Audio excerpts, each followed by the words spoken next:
one of the really cool things about when I have content that shares, on social media, I share that obviously I'm a family man. That's really important to me, that I have 7 kids. I've been married for 15 years.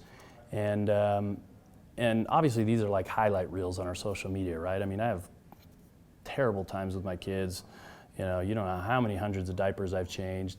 And there's all sorts of fits that we go through. With my wife, we've fought as much as probably any married couple that I can imagine, but we love each other, and we've had incredible times together as well, and we choose each other every day. But one of the questions that I get, because I expose my family life, is, hey man, a lot of it's like boo-hoos, right? So I get messages from people that are like, hey, I have all this ambition, and I really want to do all these things. I'm motivated, I have the goals, I don't need help. But I'm in a marriage or I'm in a relationship, and I feel like my spouse doesn't support me. I feel like they don't understand, or they're not getting the vision. This is a really difficult subject to kind of attack, simply because, one, I don't really know the answer. I do know this. I know that one of the largest determining factors of your happiness and success is the people that you surround yourself with. So whether you're single, you're choosing your friends. If you're not single, you chose your spouse. But guess what? You choose them every single day.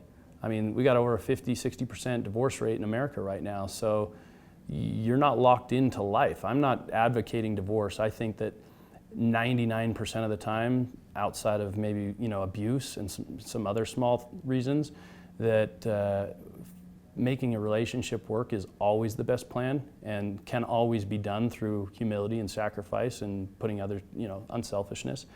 However, I do know that it's an absolute universal truth that you will not be able to live up to your potential and do the things that you want to do on a daily basis and on a long-term, lifetime basis if you don't have somebody that's on the same wavelength. Now, that person doesn't have to think like you. Me and my wife, we think very, very different. We were raised completely different. I was raised in Canada. She was raised in America. I was raised with no money. She was raised with a wealthy family. Pretty much every major difference you can think of, we had that, and we still do. And although we've come to understand each other better over the years, we still don't think the same. And so I don't want anybody to use that as an excuse or a crutch for not being able to support one another in a relationship. I want you to be able to understand that the way that you'll be happy is never trying to change anyone, just focusing on how to make them happy, understanding their love language. But for you to get that support, they have to feel the same way for you. They have to want you to have what makes you happy. And that's what I found for my wife, which is nothing I did, it's who she is. I get to experience life exactly the way that I want to experience it. So I get to give as much as I want to my business and to my career. I get to give as much as I want to my lifestyle, I would say, hobbies, friends, other family members, my children. And quite frankly, I get to give as much as I want to her.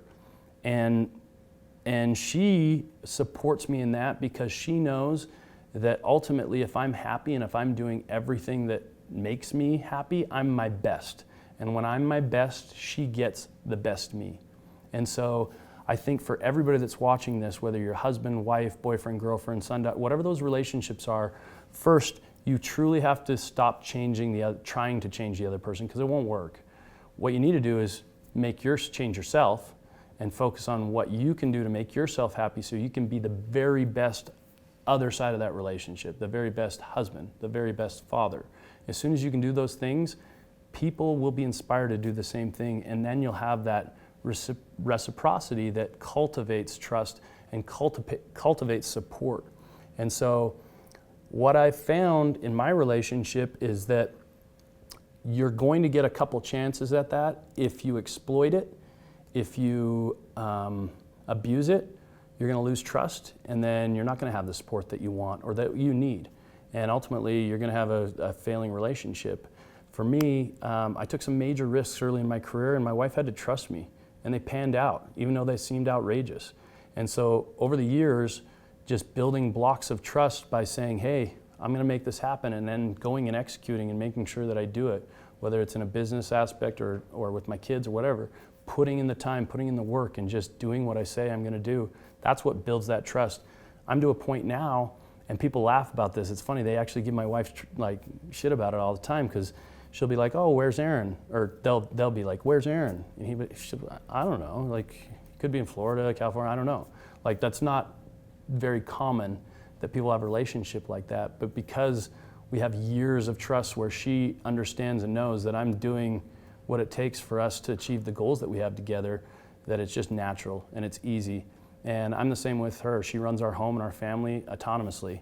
And I don't second guess any of the decisions she makes with our children, which are literally the most important thing in my life. And so when you can build trust with each other and you can kind of have each other's back and support, then you're going to be your best selves.